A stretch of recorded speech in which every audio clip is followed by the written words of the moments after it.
Emily and Michael met while they were still at university, when life seemed simple and carefree. Their affection blossomed quickly, and they soon decided to get together. At first, everything seemed impeccable. Michael was determined and focused on building a solid career, and Emily valued his dedication. However, as the years went by, this determination began to separate them.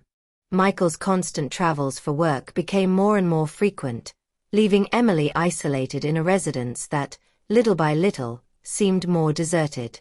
What had once been an admirable trait began to become an obstacle. Emily missed him more and more intensely. At first, she tried to understand, telling herself that it was all temporary, but over time, the lonely nights became habitual. The calls were short, always quick, as if Michael were just doing his duty. "You're never there," she would say whenever he returned from a trip. "I feel like I'm a stranger in my own existence." Exhausted from the demands and tired from work, Michael tried to explain, "I'm doing this for us, to secure our future." But Emily didn't want guarantees. She wanted his presence. And little by little, the distance between them turned into a precipice. The disagreements became constant. Emily demanded more dedication, more time, more proof that there was still something between them. Michael, caught between the need to progress professionally and the desire to maintain his marriage, felt lost. The words that had previously flowed naturally now seemed sharp as knives, hurting more than helping.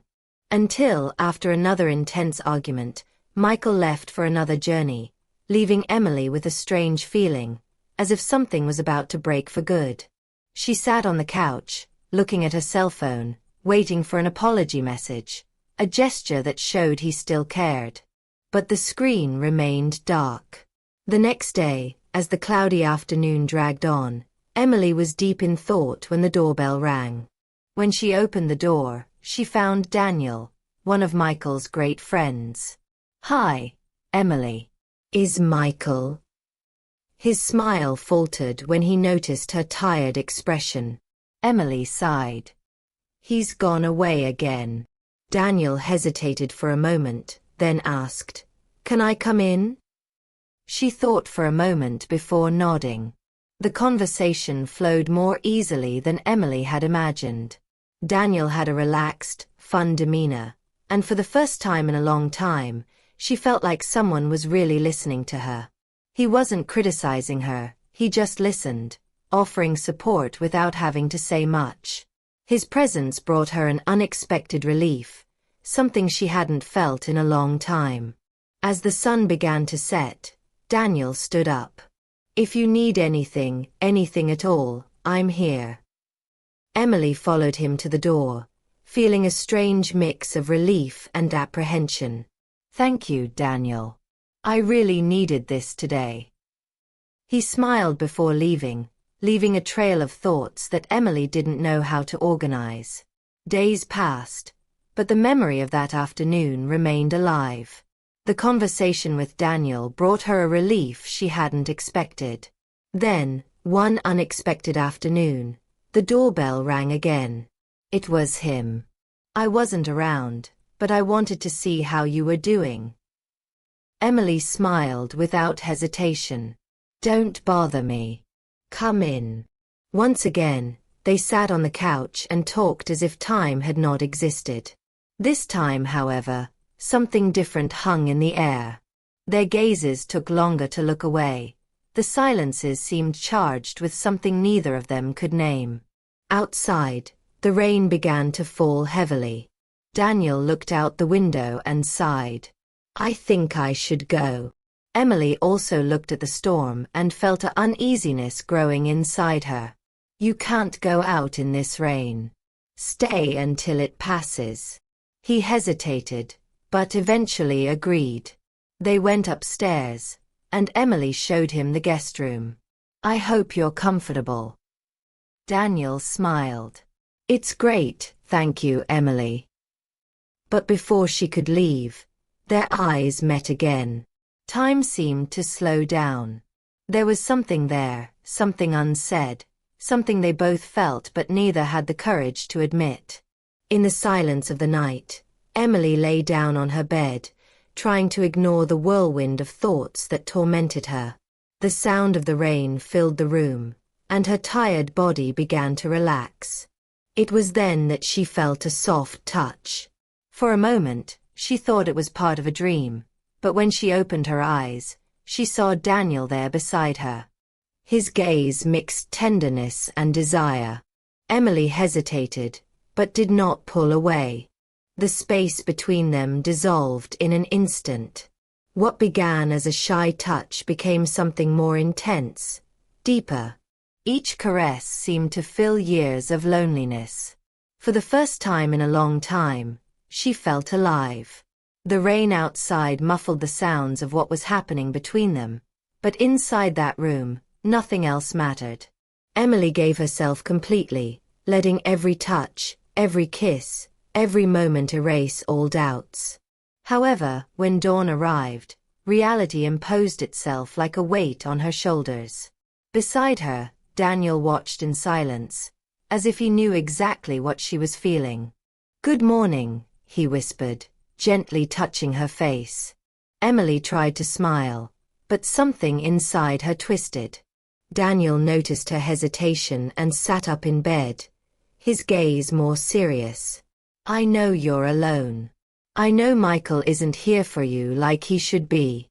And I want to be." Emily felt her heart race. His words were like an invitation to the unknown, the promise of something new, something real.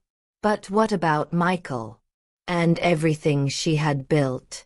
I don't know what to say," Emily murmured, her voice choked with a whirlwind of conflicting emotions. Her eyes were fixed on Daniel's, searching for some answer that not even she knew how to formulate. She felt the weight of years of loneliness colliding with the intensity of the moment she had lived with him. Her heart was beating fast, torn between reason and desire, between the known and the uncertain.